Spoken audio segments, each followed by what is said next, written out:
ಇನ್ನು ಮುಂದೆ ನಿಮ್ಮ ನೆಚ್ಚಿನ ಧಾರಾವಾಹಿಗಳ ಫುಲ್ ಎಪಿಸೋಡ್ಗಳು ಸನ್ ನೆಕ್ಸ್ಟ್ ಆಪ್ನಲ್ಲಿ ಮಾತ್ರ. ಪುಷ್ಪ, ನಾನು ಹೇಳೋ ಆಕಿ ಅಲ್ಲ, ಮಾಡೋ ಆಕಿ. ನಿನಗೆ ತಿಳಿತದ. ಕಾಯ್.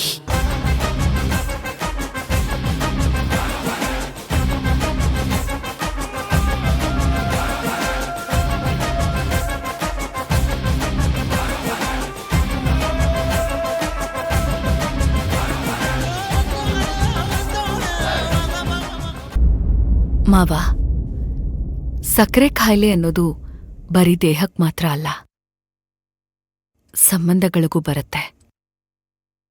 ಆಗ ಇದ್ದಕ್ಕಿದ್ದ ಹಾಗೆ ಜೀವನ ಶುಗರ್ಲೆಸ್ ಆಗತ್ತೆ. ಅರ್ಥ ಆಗ್ಲಿಲ್ಲಮ್ಮ.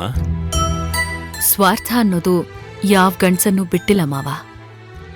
ಅಹಂ ಅನ್ನೋದು ಗಂಡಸರ ಚಿರಾಸ್ತಿ. ದೇವಸ್ಥಾನಕ್ಕೆ ಬರೋ ಎಲ್ಲ ಗಂಡಸರು ಒಳ್ಳೆಯವರಾಗಿರಲ್ಲ ಮಾವ. ಕೆಲವರು ಮನೇಲಿ ಒಳ್ಳೆಯವರಾಗಿರ್ತಾರೆ, ಕೆಲಸ ಮಾಡೋ ಜಾಗದಲ್ಲಿ ಪ್ರಾಮಾಣಿಕರಾಗಿರಲ್ಲ. ಇನ್ ಕೆಲವ್ರ ವಿಷಯದಲ್ಲಿ ಅದು ಉಲ್ಟಾ ಆಗತ್ತೆ. ಯಾಕೆ ಹಿಂಗೆ ಹೇಳ್ತಾ ಇದೆಯಮ್ಮ? ನನ್ನ ಜೀವನದಲ್ಲಾಗಿರೋ ಅನುಭವಗಳನ್ನ ನಾನಿನ್ನೂ ಮರ್ತಿಲ್ಲ ಮಾವ. ಅದರಿಂದ ನಾನು ಎಷ್ಟು ಸಂಕಟ ಅನುಭವಿಸಿದ್ದೀನಿ ಅನ್ನೋದು ನಿಮ್ಗೂ ಚೆನ್ನಾಗಿ ಗೊತ್ತಿದ್ಯಲ್ಲ.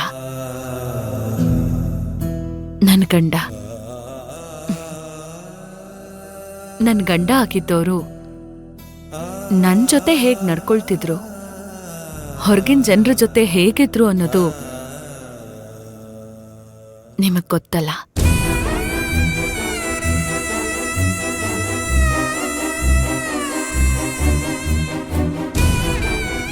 ಮನೆ ಹೊರಗಡೆ ಬೆಳಕು, ಒಳಗಡೆ ಕತ್ಲು.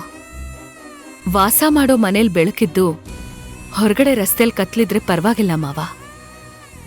ಪರ್ಸನಲ್ ಲೈಫು, ಪ್ರೊಫೆಷನಲ್ ಲೈಫು ಬೇರೆ ಬೇರೆ. ವಾಸ ಮಾಡೋ ಮನೇನು ಆಫೀಸು ಒಂದೇ ಆಗೋದಕ್ಕೆ ಸಾಧ್ಯ ಇಲ್ಲ.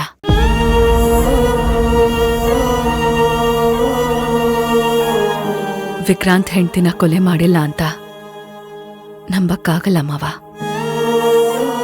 ತನ್ ಗಂಡ ಮನೇಲಿ ಹೀಗಿದ್ರು ಅನ್ನೋದನ್ನ ಯಾವ ಹೆಣ್ಣು ಹೊರಗಡೆ ಪ್ರಪಂಚಕ್ಕೆ ಹೋಗಿ ಹೇಳಕ್ಕಾಗಲ್ಲ ಮಾವ. ಯಾಕಂದ್ರೆ ಅವರು ಹೊರಗಡೆ ಪ್ರಪಂಚದಲ್ಲಿ ಗಳಿಸಿರೋ ಹೆಸರಂತದ್ದು.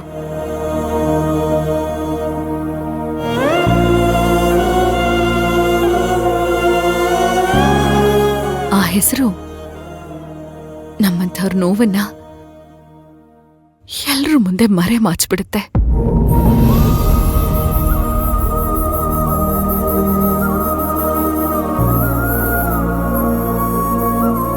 ಕಾಡೋದು ಗಂಡೆ,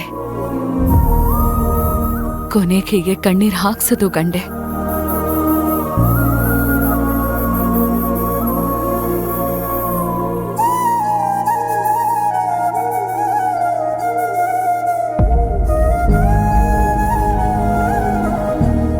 ನನ್ನ ಸಾಯಕನಾದೆ ಮಗಳೇ. ನಿನ್ನ ಗಂಡ ಇಲ್ಲದೆ ಬದುಕ್ತಿರೋ ಈ ಬದುಕಿಗೆ ನಾನ್ ಕಾರಣ ಆದೆ ಅನ್ಸುತ್ತೆ. ದಯವಿಟ್ಟು ದಯವಿಟ್ಟು ನನ್ನನ್ನ ಕ್ಷಮಿಸ್ಬಿಡಮ್ಮ, ಕ್ಷಮಿಸ್ಬಿಡು.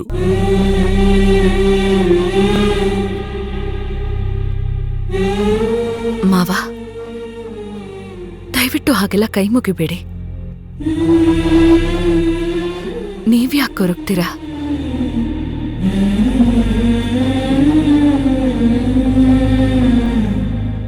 ನನ್ನ ಹಣೆ ಬರಹದಲ್ಲಿ ಇದೆಲ್ಲ ಬರ್ತಿತ್ತು ಅನ್ಸುತ್ತೆ, ಅದಕ್ಕೆ ಹೀಗೆಲ್ಲ ಆಯ್ತು. ನಿನ್ನ ನೋಡ್ದಾಗೆಲ್ಲ ನನಗೆ ಪಾಪ ಪ್ರಜ್ಞೆ ಕಾಡುತ್ತಮ್ಮ.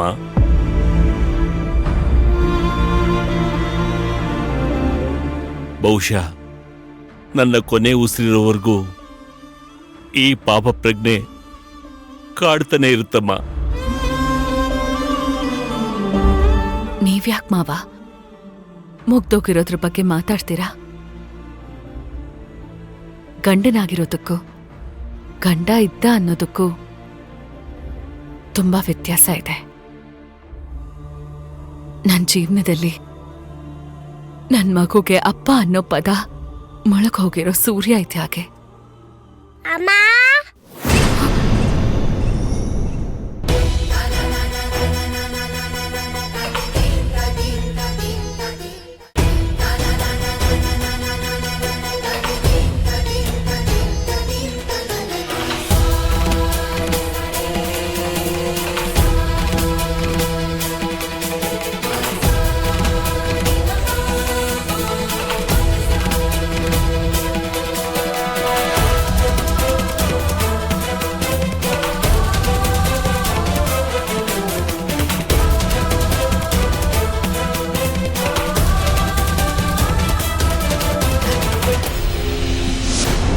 ಏನ್ ಕಂದ, ನಿದ್ದೆ ಬಂದಿಲ್ವಾ?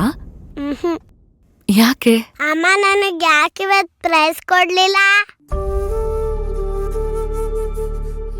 ಪ್ರೈಸ್ ಕೊಡದೆ ಇರತ್ತಕ್ಕೆ ರೀಸನೇ ಇಲ್ಲ. ಬೇಜಾರಾಗ್ತದ ಅಮ್ಮ. ಸ್ಕೂಲಲ್ಲಿ ಫಂಕ್ಷನ್ ನಡೆಯೋದು ಇದೇ ಫಸ್ಟ್ ಇದೇ ಲಾಸ್ಟ್ ಅಲ್ಲ ಅಲ್ಲ. ನೆಕ್ಸ್ಟ್ ಟೈಮ್ ಇಂದ ಪ್ರೈಸ್ ತಗೊಳ್ಳೋದಕ್ಕೆ ನಾಳೆಯಿಂದ ಪ್ರಿಪೇರ್ ಆಗು. Every day is not Monday. ಆದ್ರೂ ಅಮ್ಮ. ಆದ್ರೂ ಇಲ್ಲ ಗೀದ್ರೂ ಇಲ್ಲ. ಆಗೋಗಿರೋದ್ರ ಬಗ್ಗೆ ಯೋಚನೆ ಮಾಡ್ಬಾರ್ದು. ನಮಗ್ ನಾಳೆ ಸ್ಕೂಲ್ ಇದೆ, ಬಾ ಹೋಗೋಣ. ಪಲ್ಲವಿ, ಮಾವ, ನೀ ಹೇಳಿದಾಗೆ ಆಗೋಗಿದ್ರ ಬಗ್ಗೆ ಯೋಚನೆ ಮಾಡಿ ಪ್ರಯೋಜನ ಇಲ್ಲ. ಸ್ವಲ್ಪ ನಿನ್ ಭವಿಷ್ಯದ ಬಗ್ಗೆ ಯೋಚನೆ ಮಾಡಮ್ಮ.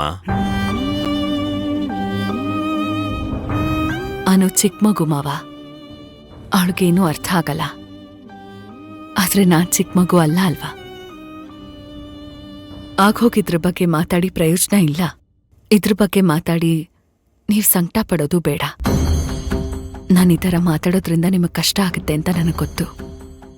ಆದ್ರೆ ಅದ್ ನನ್ನ ಉದ್ದೇಶ ಅಲ್ಲ. ಬೇಡ್ದಿರೋ ವ್ಯಕ್ತಿಗಳ ಬಗ್ಗೆ, ಬೇಡ್ದೇ ಇರೋ ವಿಚಾರದ ಬಗ್ಗೆ ನಮಗ್ ಮಾತು ಬೇಡ.